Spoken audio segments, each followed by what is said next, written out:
आगे बढ़ने से पहले हम थोड़ा सा फिर से एक बार रिवीजन कर लेते हैं जितना हमने पढ़ा। तो बच्चों हम लोगों ने क्या पढ़ा था? हम लोगों ने पढ़ा था कि एक सरफेस एक्स वाई थी जो मीडियम 1 और मीडियम 2 को सेपरेट कर रही थी। M1 का मतलब मीडियम 1 जो कि मेरे पूरे टाइम मैंने एग्जाम्पल में एयर, और मीडियम 2 को मैंने पूरा टाइम वाटर लेके रखा था। ठीक है, तो ये जो एक्स वाई सरफेस थी ये ऐसी सरफेस थी जो मीडियम एयर और मीडियम वाटर को सेपरेट कर रहा था। ठीक है, फिर मैं एक रे ऑफ लाइट को लेके आया था जिससे मैंने नाम दिया था ए बी लाइट, जो पॉइंट बी पर सरफेस एक्स वाई पर इंसिडेंट हुई थी।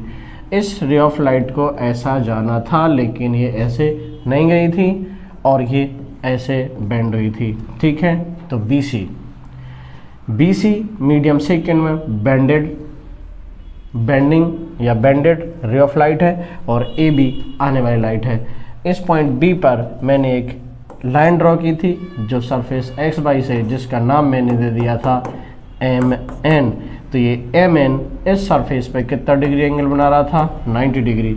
इसलिए इस एम एन को मैंने बोला था normal to surface x y. इस एक्स वाई का एम एन नॉर्मल है। इसे बच्चों मैंने नाम दिया था I R means incident ray. इसे नाम दिया था आर डॉट आर बोले तो रिफ्रैक्टेड रे। ठीक है, ये नॉर्मल इस सरफेस एक्स वाई का आने वाली रे का नाम, जो रे पहले मीडियम में आती उसे इंसिडेंट रे बोला था, और जो मीडियम सेकेंड में बैंड हो रही थी उसे रिफ्रैक्टेड रे बोला था। इससे मैंने बोला था एंगल आई और इससे बोला था angle r. Angle i incident ray normal के साथ बना रही थी और angle r refracted ray normal के साथ बना रही थी। ठीक है, फिर मैंने लॉज ऑफ रिफ्रैक्शंस की बात की थी। तो पहले लॉ में क्या बोला था? इंसिडेंट रे, रिफ्रैक्टेड रे और नॉर्मल तीनों के तीनों एक ही प्लेन में लाई करते हैं। तो according to first law of refraction क्या बात हुआ था? इंसिडेंट रे, रिफ्रैक्टेड रे और नॉर्मल एक ही प्लेन में लाई कर रहे हैं। और कौन सा प्लेन है अपने एग्जाम्पल में? अपने एग्जाम्पल में तीनों प्लेन ऑफ द बोर्ड है। राइट, आपकी कॉपी में क्या जाएगा? Plane of the paper. फिर सेकेंड लॉ, ये फर्स्ट लॉ हम बात कर चुके हैं। फिर सेकेंड लॉ में बात की थी क्या? ये सबसे important, sine i upon sine r. Sine i को डिवाइड की दीजिए साइन ऑफ आर से, तो एक कांस्टेंट आया था जिसका नाम मैंने दिया था रिफ्रैक्टिव इंडेक्स। क्या नाम दिया था? Refractive index. Got it. फिर हमें समझना था किसको? रिफ्रैक्टिव इंडेक्स को। तो रिफ्रैक्टिव इंडेक्स को समझने के लिए मैंने क्या किया था फटाफट देख लीजिए। तो रिफ्रैक्टिव इंडेक्स को समझने के लिए मैंने वापस से ये मीडियम एयर लिया था जिसका नाम दिया था मीडियम 1, ये वाटर लिया था और वाटर की जगह में कोई भी एनी मीडियम बोल सकता हूँ। Got it. Ray of light आई थी, आने के बाद इसे जाना ऐसा था लेकिन ऐसे बेंड हुई थी। ये आने का ए बी का नाम था इंसिडेंट रे, बी सी का नाम था रिफ्रैक्टेड रे और ये था एम एन नॉर्मल। ओके, ये बच्चों को पहले से पता है। क्या पता है? कि जब लाइट एक मीडियम से दूसरे मीडियम में जाती है तो बेंड होती है और बेंडिंग का नाम रिफ्रैक्शन। ये रिफ्रैक्शंस का डायग्राम शो हो गया है। ओके, अब हमें क्या बात करनी थी? रिफ्रैक्टिव इंडेक्स समझना है।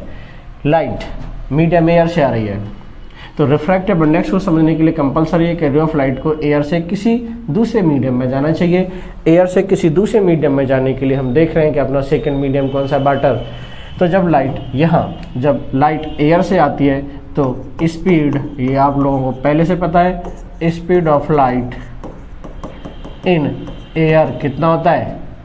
3 × 10⁸ मीटर पर सेकेंड, जिसे बच्चों c से रिप्रेजेंट किया जाता है। So what is the c? c is the speed of light in air. जब लाइट एक मीडियम से दूसरे मीडियम में जाती है तो चेंज हो जाती है speed. We repeat the statement. क्या सीखा था हमने बहुत पहले? कॉज ऑफ रिफ्लेक्शन में सीखा था कि जब लाइट एक मीडियम से दूसरे मीडियम में जाती है तो उसकी स्पीड चेंज होती है। तो यहाँ c थी तो यहाँ क्या मान लिया मैंने? v। तो v क्या है? v है यहाँ पर स्पीड इन मीडियम। तो फिर रिफ्रैक्टिव इंडेक्स को डिफाइन किया था c/v से ये, और रिफ्रैक्टिव इंडेक्स को रिप्रेजेंट किया था म्यू से।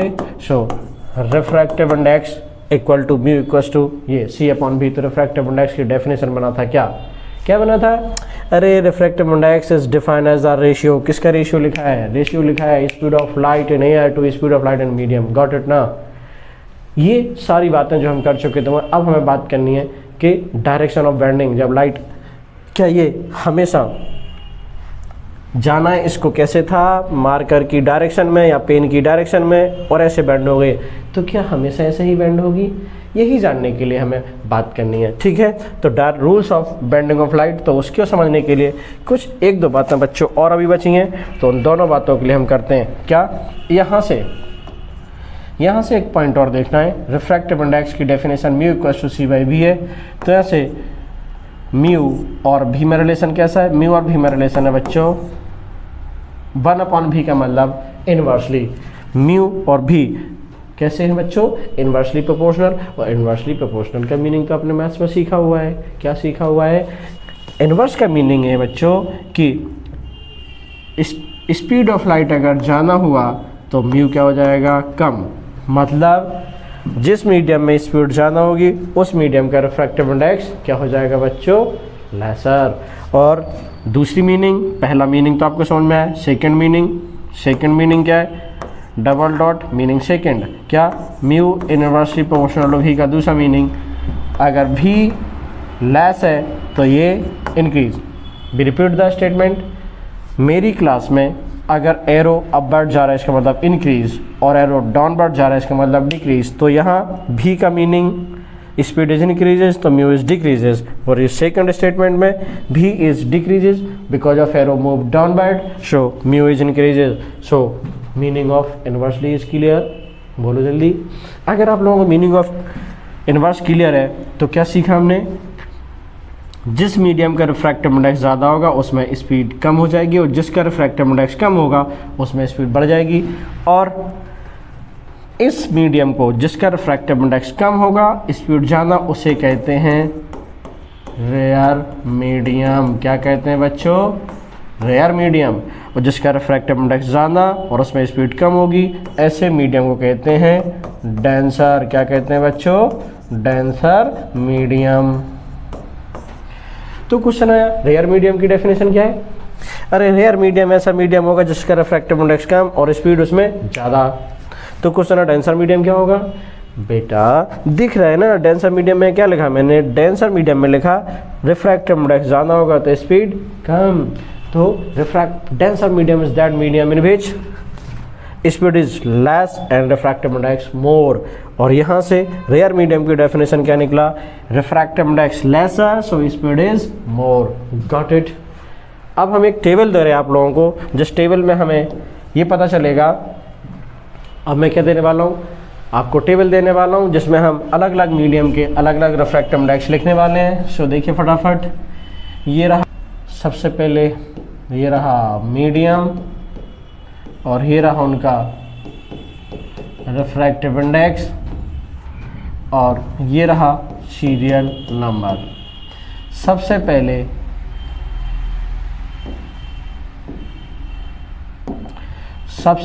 बात करते हैं वैक्यूम। बच्चों VACC का मीनिंग मेरी क्लास में मीडियम वैक्यूम, और वैक्यूम का रिफ्रैक्टिव इंडेक्स होता है बच्चों 1।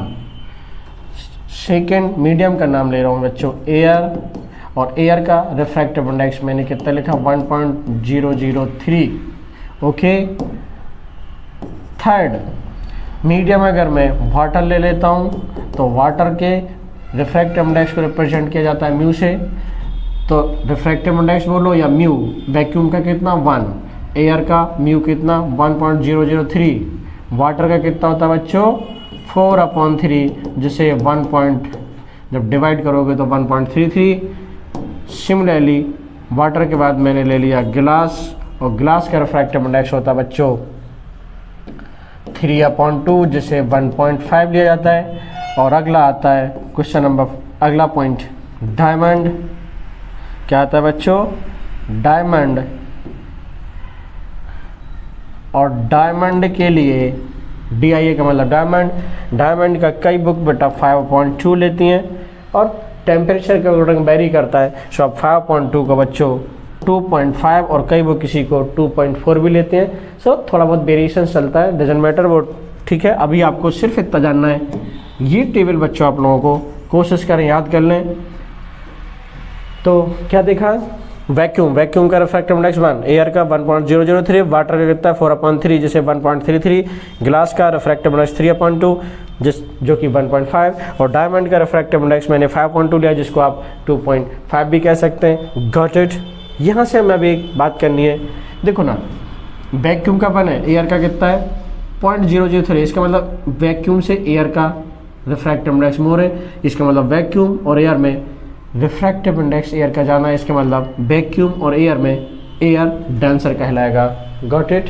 सिमिलरली एयर और वाटर में बात की जाए तो एयर का 1.003 लेकिन वाटर का कितना है 1.33, इसका मतलब एयर और वाटर में वैल्यू चेक करोगे तो देखो जरा 1.33 और ये कितना 1.003, इसका मतलब वाटर का एयर से ये 33 और ये क्या रहा है 0.0, इसका मतलब वाटर का ज़्यादा है, वाटर का रिफ्रैक्टिव इंडेक्स एयर से ज़्यादा है, इसका मतलब water is said to be denser as comparison to air. Similarly glass 1.5 है और वाटर 1.3 है, इसका मतलब ग्लास का रिफ्रैक्टिव इंडेक्स ज़्यादा है किससे, वाटर से, इसलिए glass is denser as comparison to water. मतलब टेबल में देखो ना यार क्या लिख रहा है, वैक्यूम से जब हम डायमंड की तरफ मूव कर रहे हैं तो रिफ्रैक्टिव इंडेक्स इंक्रीज हो रहा है, क्या हो रहा है इंक्रीज, इसका मतलब एयर वैक्यूम से ज़्यादा एयर डेंसर, एयर से ज़्यादा डेंसर वाटर, वाटर से ज़्यादा डेंसर ग्लास और ग्लास से ज़्यादा डेंसर क्या है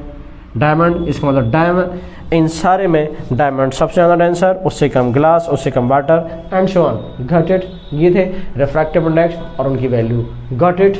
चलिए बच्चों, तो हम लोगों ने क्या क्या सीख लिया है, हम लोगों ने सीखा कौन सा मीडियम रेयर होगा, कौन सा मीडियम डेंसर होगा, और ये भी सीख चुके हैं हम क्या, ये कि जिस मीडियम का रिफ्रैक्टिव इंडेक्स ज़्यादा हो उसमें स्पीड कम। तो देखो म्यू इक्वल्स टू c/v, यहाँ से रिलेशन मिल रहा है mu inversely proportional to v, जिसका म्यू ज़्यादा उसमें स्पीड कम हो जाएगी। इसका मतलब अगर एक एग्जाम्पल की बात हम करें, एग्जाम्पल की बात क्या कि अगर मान लीजिए मैंने ये ले लिया वाटर और ये क्या है एयर, अब अगर रे ऑफ लाइट कहाँ से एयर टू वाटर जाना है, air to water ray of light जा रहा है तो बैंड तो यहाँ होगी ही, लेकिन यहाँ स्पीड अगर c है और यहाँ स्पीड v है तो मैंने क्या माना, एयर में स्पीड ऑफ लाइट, एयर में स्पीड ऑफ लाइट c और वाटर में स्पीड ऑफ लाइट v है, इसका मतलब rare medium to denser medium. अब ये क्या कहलाएगा रेयर मीडियम और ये क्या कहलाएगा डेंसर मीडियम, क्योंकि हम पढ़ चुके हैं कि वाटर का रिफ्रैक्टिव इंडेक्स ज़्यादा होता है, कितना ये होता है 4/3, कितना 1.33, और एयर का कितना लिया था, इसका म्यू लिया था अपन ने, जल्दी बोलो 1.003, तो denser water rare to denser, इसका मतलब यहाँ भी है, v speed of light in water और c speed of light in air, तो यहाँ रिलेशन क्या मिला v is lesser than c because of ये लिखा हुआ है जिसका म्यू जाना उसमें c का, जिसका म्यू जाना उसमें स्पीड लेस। सो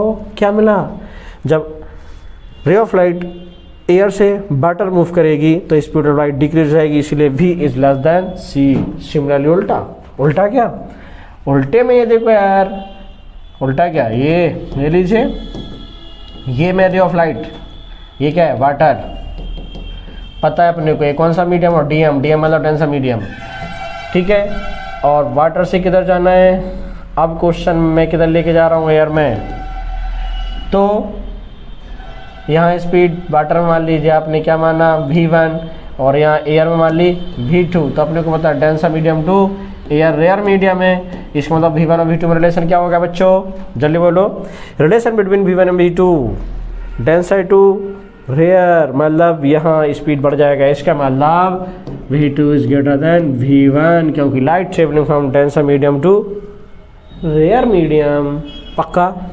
तो ये थे रिलेशन स्पीड में डिफरेंट मीडियम में। अब हमें बात करनी है बेंडिंग ऑफ लाइट या direction of bending of light क्या होगी। सो बच्चों नेक्स्ट कंसेप्ट स्टार्ट कर रहे हैं, ये लीजिए DIR की पावर n का मतलब डायरेक्शन ऑफ IR मतलब incident ray. So next concept direction of incident ray, got it.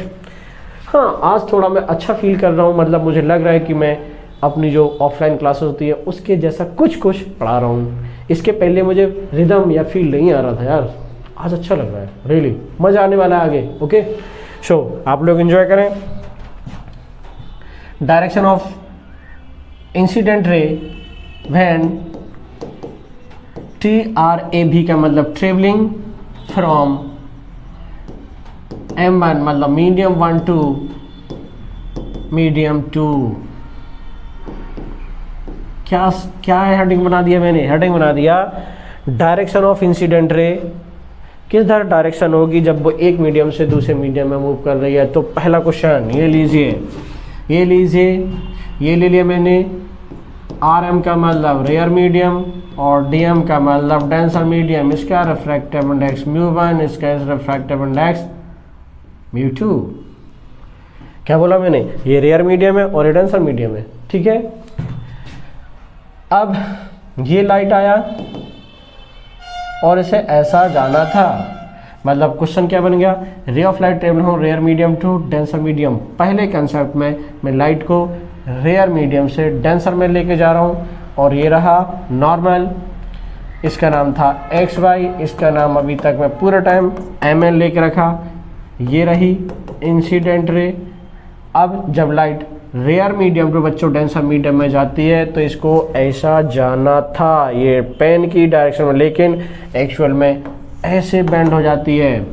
क्या बोला मैंने, ये देखो ये क्या है, ये था नॉर्मल, जाना था ऐसे, लेकिन मैंने इसको ऐसा बेंड कर दिया, मतलब किधर, ये इतना बेंड कर दिया। तो क्या मिल गया यार, जो रिफ्रैक्टेड रे है ये क्या है, नॉर्मल, जाना था ऐसे, ऐसे न जाके ऐसे बेंड हो गई है। तो क्या सीखा, जब light rare medium to denser medium में जाएगी तो बेंड हो जाएगी किसकी तरफ, नॉर्मल की तरफ। क्या सीखा, ओहो यस, हम सीख रहे हैं कि जब light rare medium to denser medium की तरफ जाती है तो बेंड हो जाती है किधर, टूवर्ड्स द नॉर्मल। क्यों हो जाती है ये बच्चों अभी नहीं सीखेंगे, ये 12th का कंसेप्ट है, ऐसा नहीं कि सीख नहीं सकते, बहुत ईजी है। जो मेरे बच्चे ऑफलाइन हैं उनने सीखा हुआ है, उन्हें पता है कि क्यों ऐसा हुआ है। बट फिलहाल 10th में हमें जो चाहिए वो मैंने आपको बता दिया। क्या बताया 10th में, मैंने बताया कि जब लाइट रेयर मीडियम से डेंसर मीडियम, पहला मीडियम रेयर और ये डेंसर, रेयर टू डेंसर जाएगी, किधर मूव करेगी, टूवर्ड्स नॉर्मल। क्यों, इसका रीजन में सिर्फ एक लाइन याद रखिए, ये कौन सा एंगल होता है, इंसिडेंस, ये कौन सा होता है, एंगल ऑफ रिफ्रैक्शन। क्यों, क्योंकि इंसिडेंट रे नॉर्मल के साथ जो एंगल बनाती है उसे एंगल ऑफ इंसिडेंस कहते हैं, जो रिफ्रैक्टेड रे नॉर्मल के साथ बनाती है उसे एंगल ऑफ रिफ्रैक्शन कहते हैं। और यहाँ अच्छे से देखो ना, ऑब्जर्व करने वाली बात क्या है, ये यहाँ से लेकर तक आई है और ये आर है, तो यहाँ दिख क्या रहा है यार, angle i greater than angle r होता है।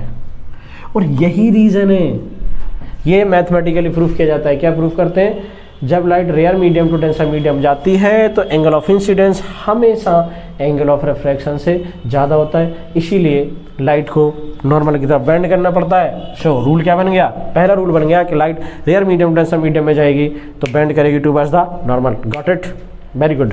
अगला सेकेंड, ये लीजिए सेकेंड। क्या सेकेंड में हम बात कर रहे हैं, क्या उल्टा कर देते हैं।